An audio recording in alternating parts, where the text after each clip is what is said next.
Well, hello, good afternoon, everyone.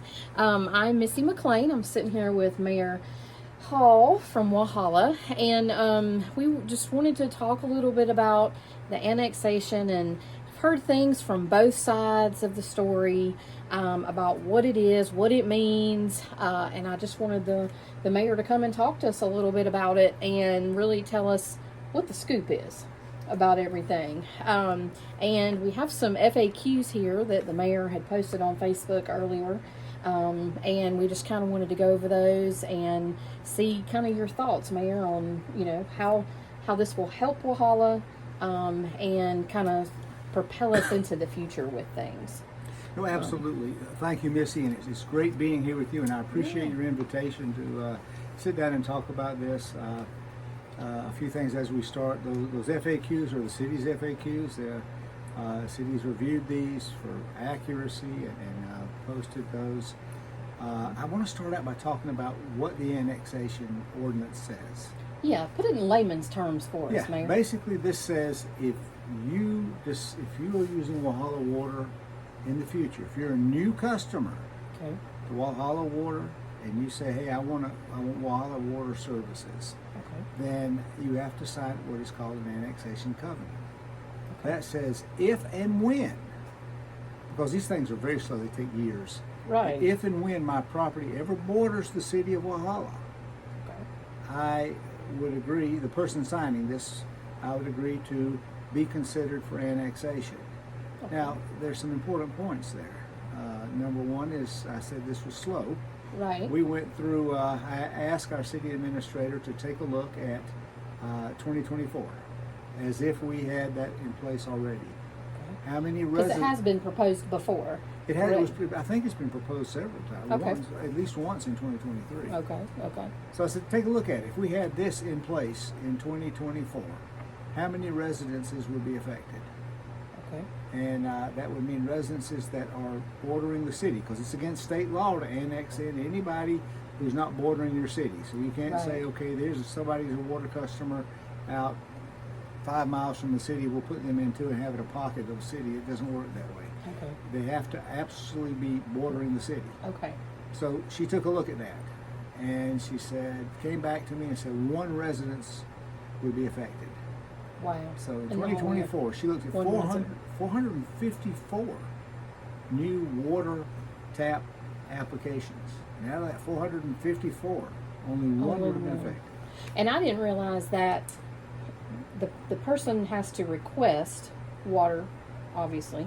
And I did not know that it went to the planning commission to talk to that person. Yes. About what they're asking for, right? Absolutely, and that's an excellent point, Missy, because it's not automatic. Right. People that have asked me, well, I signed this, that means if the city ever borders me, my property would automatically be brought in. And that's just not true. Okay. The next step in that, once someone says that, and that's new customers, not one single existing Walhalla Water customer will ever be required to annex into the city of Walhalla, to sign a water annexation covenant for service. They'll continue just like they are. Okay. They'll never be required to pay one single dime in Walhalla city taxes as a result of using Walhalla Water. Okay. As long as they're an existing customer. Okay. Now, So how it processes is, if I got this right, they request, and then the planning commission gets all the information Right. and then presents it to the council. Well, Is what would that correct? happen is the planning commission would that's close. Okay. But what would happen is the planning commission takes a look at these things, maybe reviews it once a year, and says, okay, we've got 3 properties, for example, Okay. that could be subject to annexation. Well, the planning commission says, do these properties, first off, meet the vision in the comprehensive plan for Walhalla Okay. of what we want Walhalla to be? Would expanding out with these 3 properties be too much? Is it part of the vision that we have? Okay. For example, I've heard farms mentioned a lot, and farms that are annexed in are grandfathered in. So Yeah, that was one of the questions Right, your here. farm- People with farms. Yeah, your farm can be annexed in, but Okay. the planning commission would look at that and say, well, do we want to be a city with farms inside it? Because they're grandfathered in. They keep their animals, they keep their whatever they're doing on the farm, they keep Okay. it. So it's not affected. So that's one question, and they may well decide, well, that doesn't really suit with the growth plan that we have for Walhalla. Let's keep the farms on the outside of the city, and that may well be what they decide. Okay. Now, the next test on this is, okay, how much will this tax Walhalla Resources, police, fire, other things the city has to provide if we annexed in this property? They'll go through all those tests and they'll look at it. Once they decide that some properties would be adequate for annexation in or suitable for annexation in, they would take this to the city council. There'd be a public hearing, public notice, and council would deliberate, well, do we want to bring this property in? Here's the recommendation of the planning commission. Okay. So that's how the process goes, and that's a lengthy process, so it's not automatic. Yeah. Doesn't mean for a lot of people. Doesn't happen like overnight, which is one of the misconceptions that's happening. Right. It's not an overnight thing that happens. This is a process. Yeah, and we hear a lot of loud voices, but there are a lot of people that have privately come to me and said, "I want to be annexed into the city," and who live outside the city, and they live a long way outside the city. So, Yeah. if you live a long way outside the city, it will take years before that issue would even come up. Right. People live in their homes for years, and the existing customers will live in their homes for years, and so they're never going to be subject to it. Right. There may be a new customer 3 miles away from them that signs it, but in order for them to ever become bordering Walhalla, all these other properties would have to border Walhalla. You gotta love that. Oh, that's good. That's good. Yeah. So, I mean, that's an important thing to take into account too. Okay. People, so there's no forced annexation. That's false. Yeah, that's a huge thing. Everybody's saying, "Oh, well, we're forcing, the city's forcing us to do this." The city's not forcing anything. No, no one will ever be forced. No existing water customer will ever have to be annexed in. The cities of Seneca and Westminster are already doing this, and we'll talk about this in a minute. Why this is so important? They're moving toward us slowly with their annexation process. But existing Walhalla water customers will not be affected. And that's something that people have looked at wrong. And we have exceptions in there. Right now, there's an exception for rental property. Okay. Right now, there's an exception for inheritance from spouses or someone that inherits their parents' property. And someone asked me somewhere if it's stepchildren. Well, if it's an inheritance from your parents, whether you're a stepchild or not, it qualifies. There is a lot of support on council right now to make it any inherited property whatsoever. Okay. Yeah, I saw that in one of the things. They said this actually something the council is considering. I believe that, anybody that's right. in the family, the inherited families. Right, and that would be one. I think that's a very important piece of this that has to be included in it. This is where my support goes. But just to make the point, Westminster and Seneca, Clemson, Pendleton, every other city in the upstate with a water system has this kind of annexation covenant, but they don't have, to the best of my knowledge, anything about inheritance. So we are unique in that, and we're unique in that because people had a lot of concerns that made sense about inheritance. Okay, with the families that are in this area, because a lot of them tend to stay here for a long time. Right. In this area. And so that means it'll be even longer before Walhalla is able to expand out more, but in that slow expansion, because people will be inheriting property. It'll take years. Right. Okay.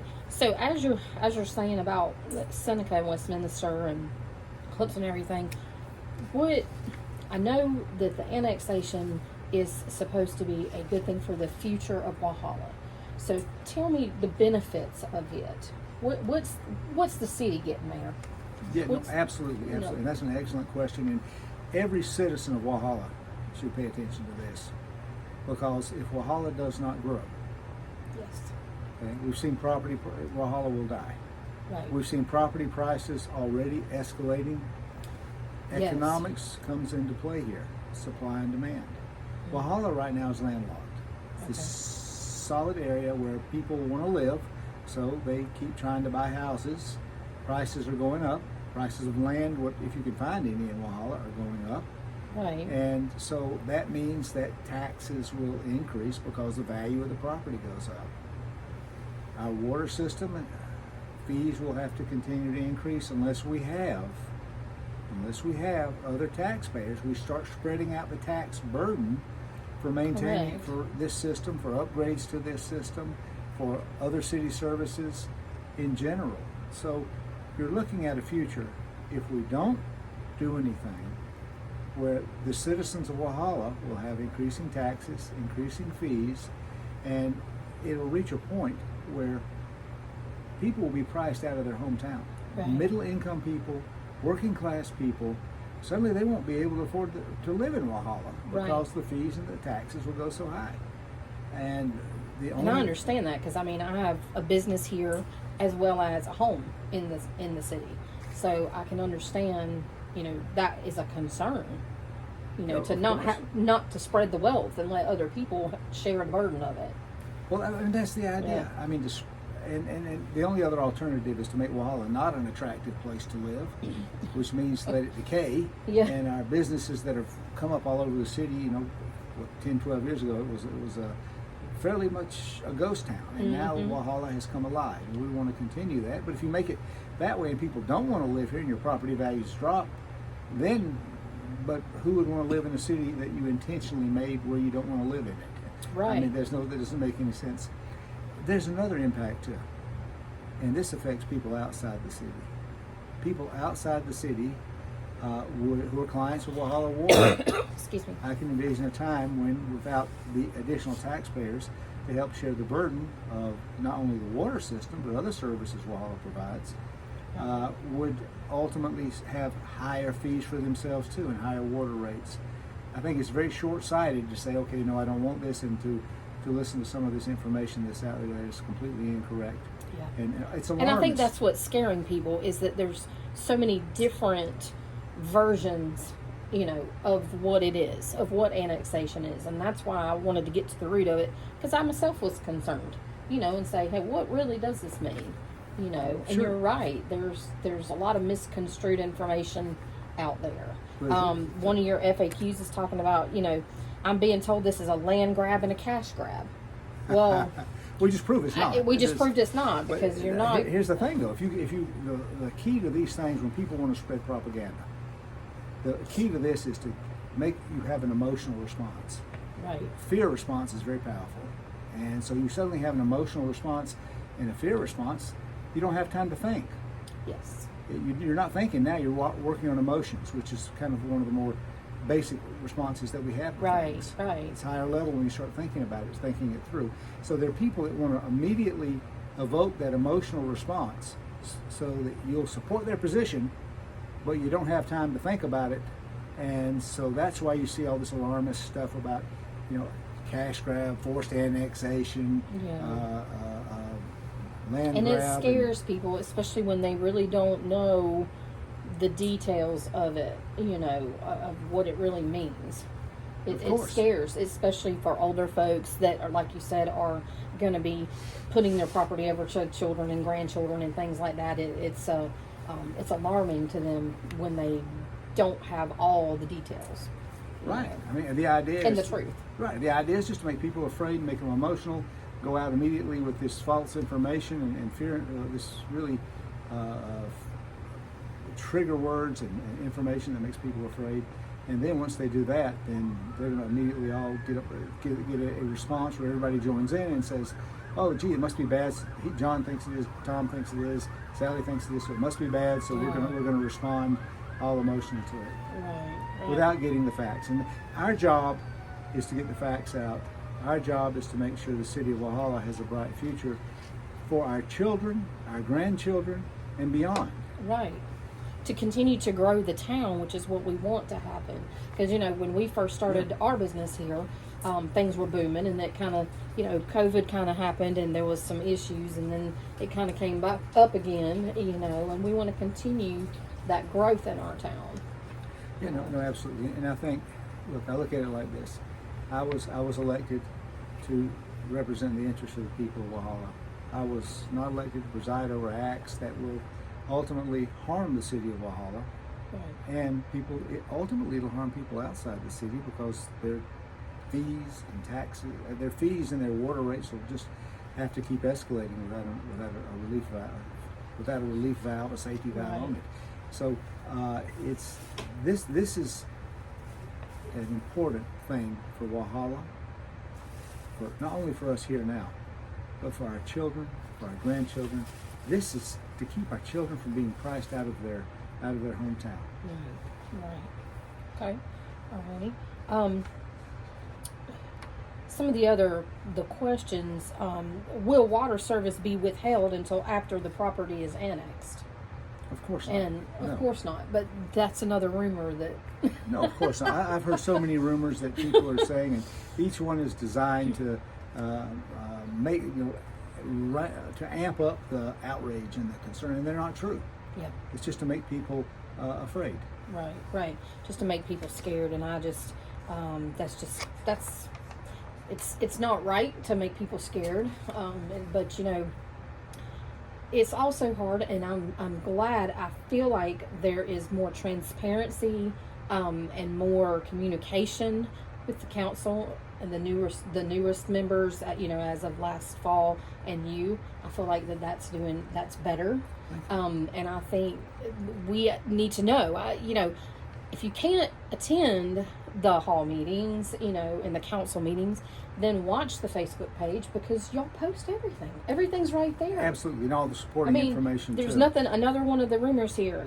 Are they hiding No. anything? This particular ordinance came up during a committee meeting in January. We had a first reading on it in February. This was all announced publicly. We were going to do it. The Daily Journal covered it, and they had an article on it. I'm not sure if WGOG had something on it or not, but I believe they might have. Okay. This was all announced, Right. and the public hearing was announced. We had it. It was again announced to the media. It's not that anyone's trying to hide anything. It's that someone is trying to create the perception that people were trying to hide something, because it's just Right. not true. I mean, it was done as every other council meeting, as everything else that we've done in the past has been announced and even covered by the media, like I said at a previous meeting.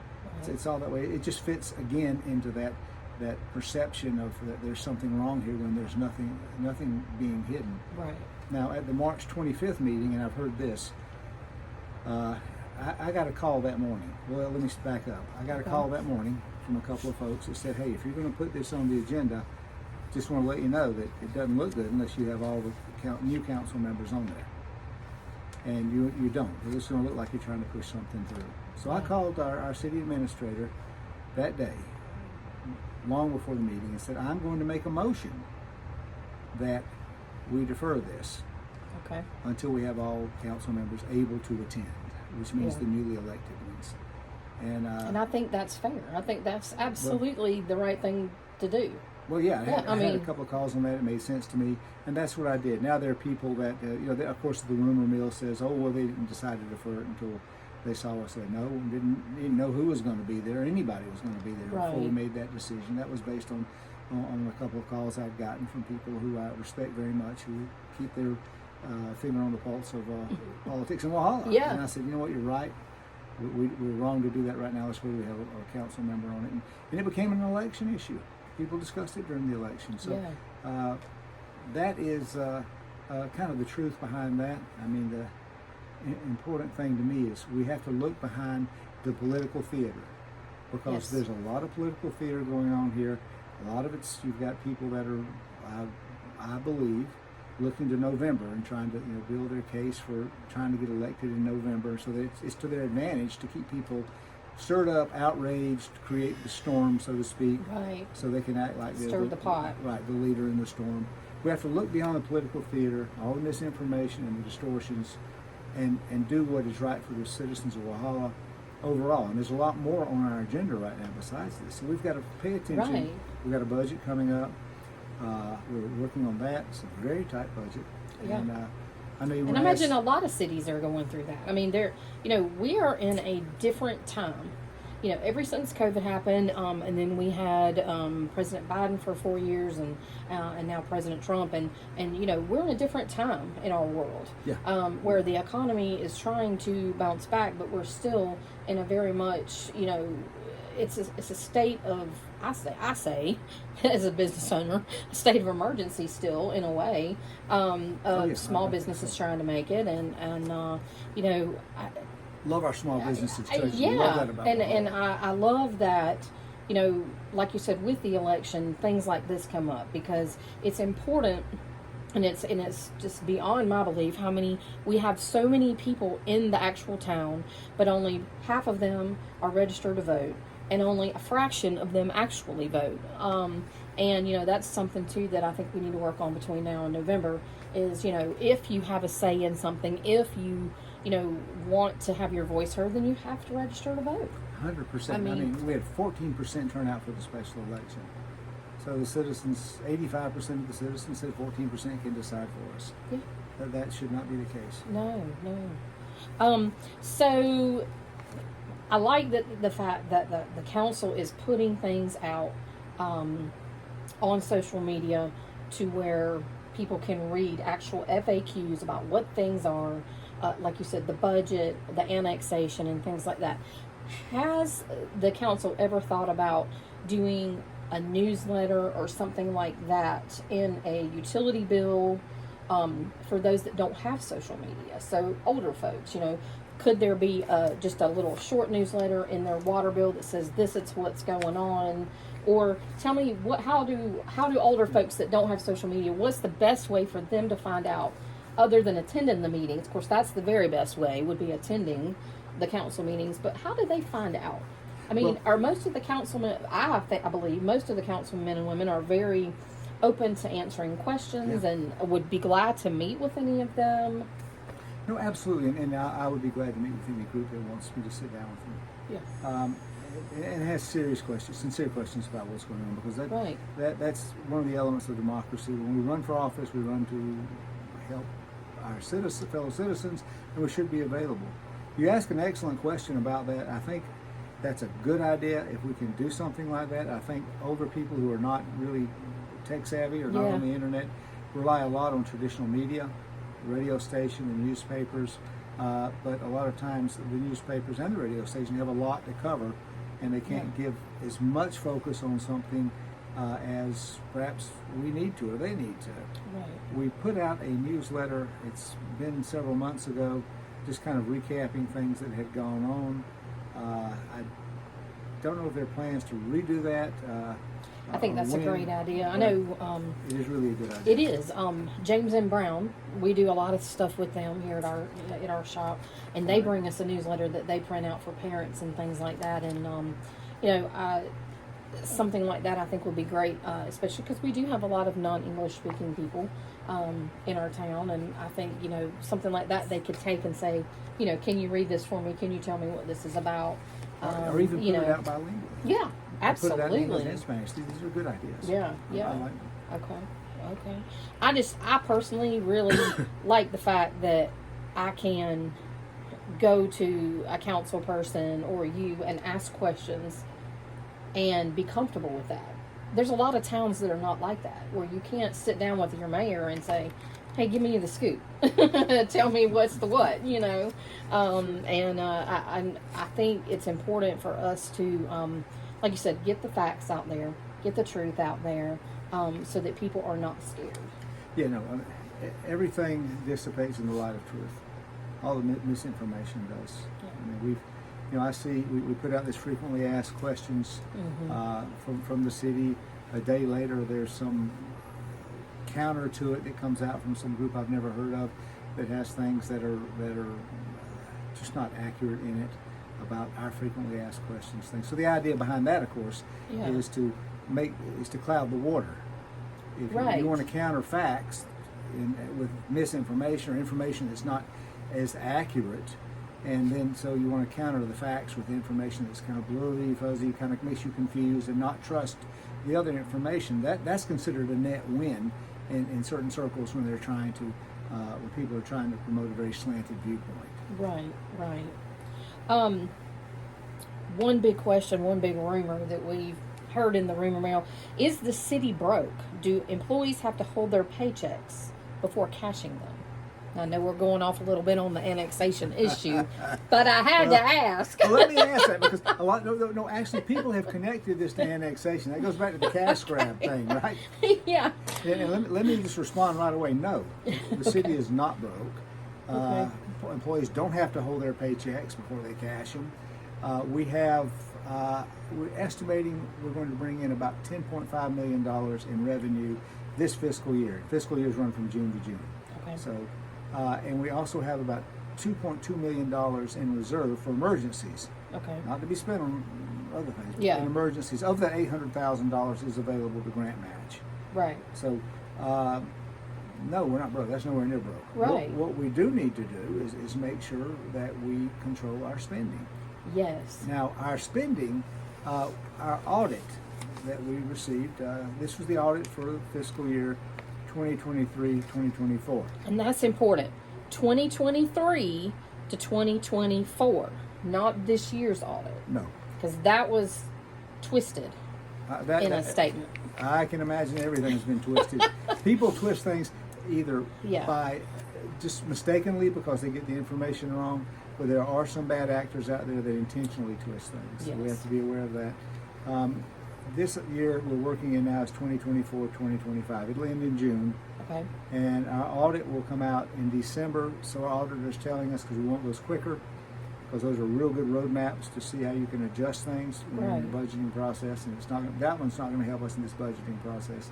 But it's important to note that the auditors did a comparison to other cities of our size in the state, Okay. and they did not find anything out of line on it. Okay. And I wasn't on that budget. This was the last council's budget, but they found that personnel expenses were roughly the same. Other operating expenses were roughly the same. Okay. The city does not have any projects going on that the city is funding. We Okay. have 2 state-funded projects, a Okay. new community center. Yes, which I know a lot of folks are really excited about that. Yeah. Our children right now are having to play in 2 separate locations. One is the former Walhalla Academy Uh-huh. that is going to be torn down. Okay. So they're using that gym. If you go in there, it's a deserted building except for a few rec offices in the gym, and there's a lot of empty space. And the second one is at the Walhalla City Gym, which is almost a 100-year-old structure. Okay. And there's going to need some work on the floor, I understand, underneath it, so that it can be a better basketball court. Some of it's starting to wear thin in terms of being able to bounce I'm balls. sure, yeah. But now we're going to replace those 2 places with one. Right. And our children won't have to run all over the place. They'll be able to play in one place. We'll have a great place. It'll be open for the community to use also. We've offered Okay. it to Senior Solutions as a possibility that if they need a place to, because That's right now they're in that same Walhalla Academy, which is going to be torn down by the Okay. school district. So, at least I understand it is. And so we'll be able to consolidate all of that in this new community center. Okay. Now that's $5.4 million for that. A grant from the state of South Carolina. Walhalla City is not paying for that. And Okay. we just really So appreciate y'all hear that? City's not paying for that. It's a grant. And it cannot be used for anything else. Yeah, the that's another conditions of the grant. misconception about grants. I'm glad you said that, Mayor. That's Yeah. another misconception about grants. And Lynn and I both have done grant writing in the past. And when you receive grant money for a particular project, it has to be used for the project that the grant was written for. You can't just willy-nilly spend it. Yeah. I mean, yeah. No, That's that's true, and that's a good point. I mean, Yeah. and the other one is the $4.2 million for a new police station, Yes, which they desperately need. which they desperately need. I've gone in there. Officers are sharing lunch tables as workspaces, and it's dilapidated. We're going to build that new police station, which is going to have the first emergency operations center for Walhalla. So if we get hit by another hurricane or a That's tornado, amazing. we're going to have a place with generators and secure communications where we can take care of the citizens of Walhalla instead of just being in the dark, basically. Right. So that's important. That should be completed in about a year. Both of them should be completed in a little over a year. That's what we're hearing from the engineers. Okay. The old police station is going to be put back on the market. And Okay. Since the 1950s. That's been Walhalla City property. So I've got some sentimental thoughts about that. I grew up as a kid looking at that as the Walhalla City Hall, Walhalla Police Station, Right. but that's going to go back on the market. That's going to go on the market Okay. so that someone can buy it and put it back on the tax rolls, and we can get some taxes for the citizens of Walhalla from that, Okay. and hopefully some business license revenue for the city. Right. Right. That sounds good. So as far as the future of Walhalla, I think, the annexation obviously is a part of that. But can you tell me a few other things that maybe that you and the council have talked about that you would like to see and things? I mean, obviously want it to grow, and I love the fact that we are getting some more family oriented things happening, and things like that. And I have noticed just in what we have done, like when the hurricane happened, and we worked together with several churches to take up supplies and things for that. The people in this town really want to work together. The churches want to work together. The businesses want to work together. That was not always the case. When we first opened our shop here,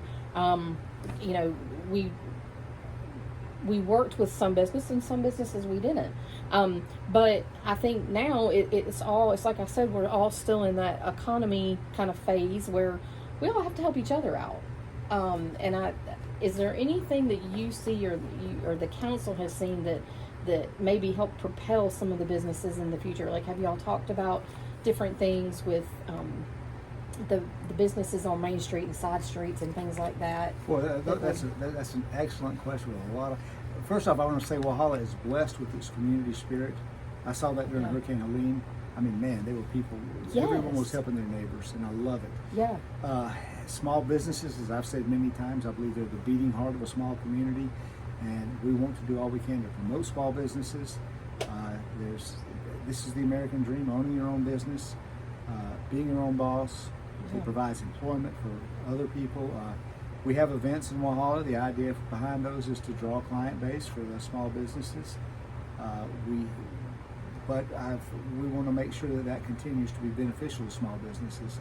Right. Now, one thing about this is for a long time Walhalla focused on a certain area of the main street, and which was necessary to build it up at that time. But now we've grown beyond that. We've gotten to a stage now where we have to look at all businesses in the greater Walhalla That's area. Right. Including out on 28. Right. Oh, absolutely. The side streets, everywhere. Even parts of West Union. I mean, we even worked with some of those folks. Yeah, I mean, everywhere's important to Walhalla, and I think people don't realize that when we bring in people here, the businesses, they get revenue, but the city also gets revenue from the business license fees, which gives the city more revenue so it can support more services. Hospitality taxes. And hospitality taxes, which are only limited to be expended for tourism-related activities, which is supposed to be kind of a circular thing, right? You bring more people in, you bring more business into the small businesses here, and they thrive more. Right. Now, what we have done, what I've done is create the mayor's ad hoc committee on economic advisory committee. Our newly elected councilwoman, somebody you may know, named Lynn McLean, who has a great interest in promoting small business in Walhalla, and is just a dynamo. She is going to be overseeing that committee, and the idea of that is to get the input from businesses on what we can do better. Yeah. What ordinances we can do better, what events we can do better or not do, how we can organize them, whether it's good or bad, what should we do with it. Right. And this gives also businesses, I've heard a long time business owners say, okay, we don't have a voice because we don't live in Walhalla. We own businesses. Well, now you do. You've got a voice. I mean, that's right. In general, I mean, if you don't live in a city and you're using a city service, well, throughout America, probably throughout the world, you don't have a vote in the actual elections. But if you're a business owner, you need to have a voice. Absolutely. You can have a voice because the city's success is really, really dependent on the small businesses here. Yeah. So I mean, that's why we created that committee. That's a great idea, because you have the businesses all around, and a lot of us do talk to each other and work with each other and things like that, and people are not going to come to a town that only has 2 businesses or 1 restaurant. We have to work together as a team, all of us, so that when people say, oh, let's go to Walhalla, they've got several restaurants, they've got retail, they have music, they've got Performing Arts Center, they've got the Stump House Tunnel, they get, there's the museum, there's lots of things. It's not just I love that we're called Main Street to the Mountains, but I want people to stay here and hang out and see what we really have to offer here, because there's a lot. But you hit on the Performing Arts Center, and that is just a tremendous asset to Walhalla. Yeah. Oh, yeah. They bring in, and the museums also, they bring in a lot of people, and when they're here, there's another client base for our small businesses. It's all a cycle, Right. and it's all connected. It's an ecosystem that's just completely connected. And the Performing Arts Center, we're just blessed to have that here, and I think that's something we should continue to try to link to more and more. And to your point, somebody asked me the other day. I was talking to them, and I said, you don't want a city you don't want to live in. You want to have a city you want to live in, and one your kids want to come back to. Right. Not just a place. You want to be something you're proud of. Exactly. Not Yeah. just a place to be from, but a place to be. Right. And they said, so what's your vision for Walhalla? And what do you want it to be? Is it going to be a Greenville? Do you want it to be a Highlands? And you want it to be a Clayton? And I told them, no, I don't want it to be a Greenville. I don't want it to be a Highlands or a Cashiers or a Clayton or So thankful to hear that. name any of the above. I want it to be a Walhalla. Yes. And I want the citizens and the people of Walhalla to determine what they want to be. Yeah. So we're gonna be one day somebody that's a city that's so unique that people look back at us and say, do you want to be a Walhalla to somebody else in their city? Because we have a unique way in Walhalla, we have a unique history in Walhalla, and I want to preserve our way of doing things, our uniqueness in Walhalla. That's why I came back here. Yeah. And I wanted to live here in the place that I grew up because I got skin in the game. Yeah. And I was like, okay, I want Walhalla to stay unique as it is, but at the same time, I want it to be successful and thrive.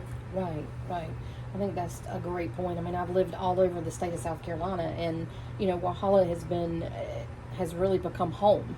And I love the coast, always will love the coast, but the friendships and relationships we have made through customers here, it's just, you can't put a price on that. It's a special place. It is a Walhalla very is a special very place. special place. And when something such as the annexation comes up, or things like that part of the town disagrees on or doesn't really understand, it causes disruption in the family.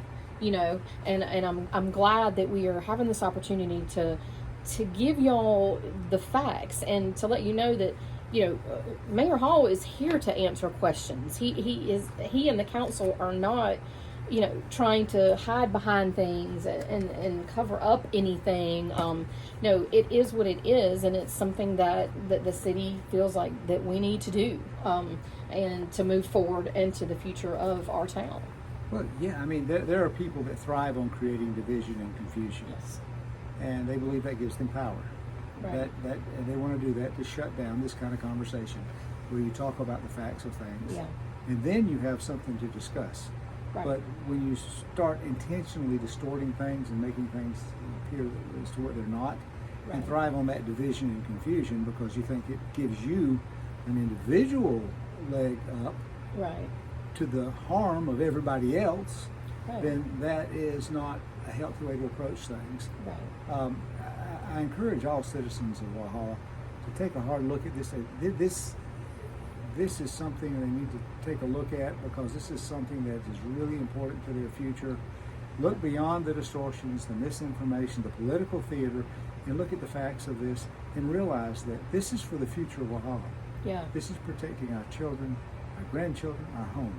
And it is not going to force anybody who is not a Walhalla Water customer to ever annex into Walhalla, Yeah. but it is going to protect Walhalla for the future. Right. Well, I appreciate you taking time to talk to us today and answer my questions, because this all started probably 3 weeks ago when I said, Mayor, why don't we just sit down and talk about it? Because I had questions myself, Yeah, I and we appreciate keep that. things politically separate here, Mama and I, and I just had questions myself. I mean, as a homeowner, as a business owner, and I just wanted to get clarification on it. So I appreciate the fact that you have come out and got me straight. You're very welcome. And listen, let me know anytime you have any more questions. I encourage everyone to reach out to me, thall@cityofwalhalla.com, Okay. or call me, 864-710-6848. What other mayor is going to give you that opportunity? I mean, if he had something to hide, I don't think he would give you it. I mean, I'm just saying, as I often say. Well, thank you so much again, No, thank and you. I appreciate it. And I love your studio here. Thank so. you. Well done. Thank you. All right, thank you, Missy.